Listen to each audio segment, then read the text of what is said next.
I want your calls on this. Are young people too quick to sign off sick? 0207 862 2222 is the number. Get your calls in now. The number of Brits on jobless benefits has hit a record high of 6.5 million. It's claimed a key factor driving the rise is an increase in the number of young people claiming sickness benefits, often for mental health reasons. The number of under-25s claiming sickness benefits has risen by 52% since the start of 2020. Former John Lewis boss, Sir Charlie Mayfield, who's leading a government review into worklessness in Britain, has said too many young people are being signed off sick for struggling with hard work. He argues that your job is not meant to be easy and that it's normal to feel anxious or stressed. But do you agree with him? Are young people too quick to be signed off sick? Maybe you are a young person that's struggling with mental health. We would love to hear from you. Or are you worried about the fact there's such a rise of poor mental health among young people? Cristo, what do you make of this? It's too easy, isn't it, to turn around and tell young people to toughen up? They've been through things we've never been through. I agree, and I'm not sort of a fan of people just saying, right, toughen up, that's it, that's a blanket thing. But what Sir Charlie Mayfield also said was that the mental health crisis among the young was being made worse by GPs writing sick notes for stress or anxiety caused by difficult tasks at work. I believe that we're not giving young people the tools to be able to manage stress and anxiety. I believe that we are trying to, I think, coddle a lot of young people when it comes to opinions they might not like, when it comes to the way in which they are managed in situations like, look at universities where there are no platforms for opinions they might not like to hear. We think we're doing young people a service by trying to protect them from all the ills. Look at the fact that younger people now, there's a big amount of research out there about the fact that because a lot of parents are working now, a lot of younger people end up in childcare. Completely understandable that happens, but in childcare, you don't take the risks that you would be allowed to take if your parent is looking after you. Your parent will allow you to climb a tree. A child carer might not because they're worried about what would happen. Now, all of that is manifesting, I think, into young people not having the tools to deal with adversity when they face it. Stress and anxiety are facts of life. Now, the fact that we have got over half of the number of people that have been signed off has gone up since 2020 because of stress and anxiety. That's insane. It is. I wonder how much of it has to do with COVID. I think it's something we're going to have a look at after the break. We'll hear from Yasmin, obviously, as well later. We get back to this now. Are young people too quick to sign off sick? 0207 862 2222 is the number. Get your calls in now. The number of under-25s claiming sickness benefits has risen by 52% since the start of 2020, often for mental health reasons. Sir Charlie Mayfield, as we said, has said that too many young people are being signed off sick, struggling with hard work. Do you agree with him? Yasmin, it's important that we don't ignore COVID and the idea that, you know, young people, kids were, during that time, isolated in their own... But doesn't that suggest that the very best thing that they can be doing is getting back to work, to be with people, to connect again? A couple of things.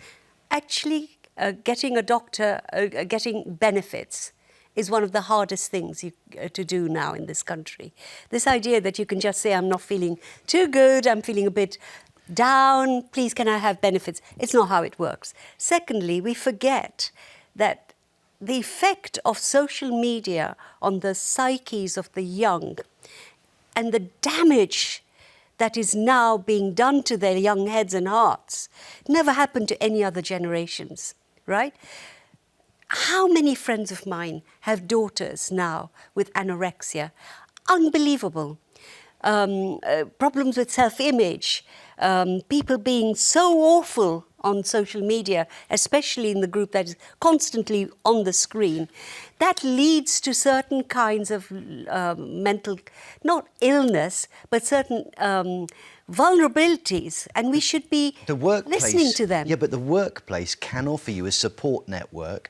It can give you self-esteem and dignity through the work you do.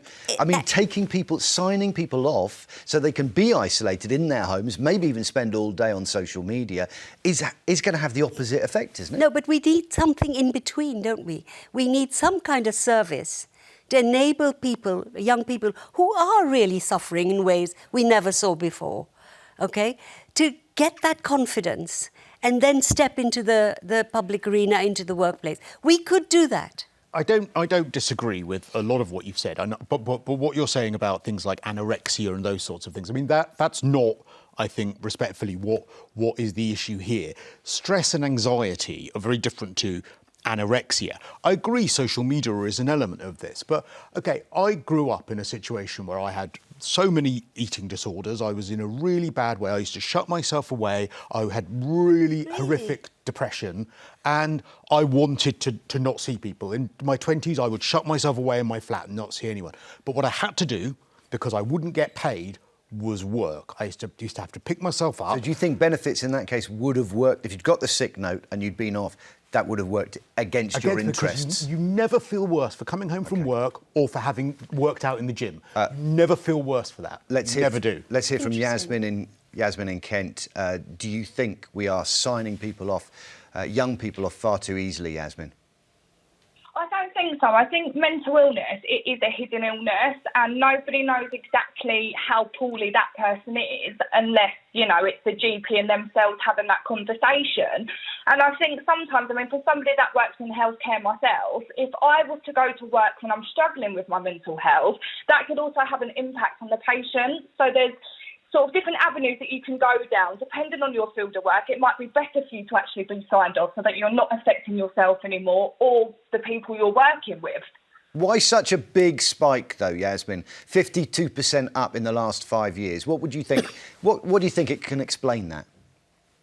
I don't think there's enough mental health services out there. I don't think they're easily accessible. I think there's a lot of waiting lists, time for appointments, so that might make for them to ring their GP and say, look, can I have 2 weeks off so I can go to this appointment, so I can do this, that and the other. It's not instant, so I think that young people want to take more of a break to help their own mental health, because it's not accessible as easy as it should be. Right, so that's a degree of flexibility, a supportive workplace that recognises you might have a problem and helps you through it rather than saying it's all or nothing. Right, OK, thanks for your call, Yasmin. Claire's in Lancashire.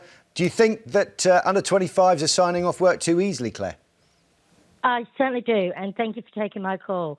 I have bipolar. I'm highly medicated. I also have a young son who has autism, who is in his early 30s. If I worked outside of the house, I would have to get care for my son. I'm lucky to be able to work from home, so I'm always at home for my son. Now, with bipolar, we find it very difficult. Anxiety, yes. Depression, yes. We have all of those. But we also have the high and low moods. And when I'm in those moods, I find it very difficult. But the only thing that gives me stability, like Cristo has mentioned already, is work. If I go to work, I feel better. I work every day. I work for a very large bank in England, and I'm allowed to work from my home. So with that, I am able to work. But with young children, I believe these days, after COVID, I know they've had a really tough time of it. It's been very difficult for the younger and the elder people with the solace and being alone. But I remember years ago, depressed, wipe it off, start again. Tomorrow's a new day. Let's go for it. But there seems like there's just so much on, let's get these depression, a bit of anxiety can be modified, can be looked after. Why do you think we've ended up... Do you think, in a way, that COVID kind of taught us that work is optional in some way, that actually the world carried on despite the fact we weren't going to work? Exactly. I mean, you've got to get out there. If you keep these people at home, they're going to stay at home, they're never going to leave home, and they're going to find it very difficult. Now, my husband works in that area where he looks after people every single day to get them out of depression. And the first thing he says to them is, you need to get out. You've got to get out. You've got to push your boundaries, get out there. Doing that makes it better. Okay. I think it's become self-fulfilling. Like we said to younger people during COVID, the world's a horrifically scary place and you could get ill at any second, and if you don't stay in, then terrible things could happen to you. And now we're seeing the after effects of that, and ironically we're saying to them, oh, stay at home, when in actual fact it's the opposite that they need. Yeah, I just wonder whether, you know, we've always thought of the work ethic as this thing that we have that drives us towards working for our employer. Actually, we're doing it for ourselves as much as anything. Let's take another call. Simon is in Leicestershire. Simon, do you think the under-25s too quick to sign up for benefits and sign off work? Yeah, I just think it's difficult because I know from working with 18 to 24-year-olds that it's hard for young people to get a job. But then with the current disability people, it's hard work for them to get a job as well. So you're mixing everyone else involved just to get a point across. OK, do you think that part of the problem is that maybe it's hard to get the job in the first place, so it would be easier to stay out of work, stay on benefits? No, I'm not saying that, but I just think that the fact that the government over the last 15 years have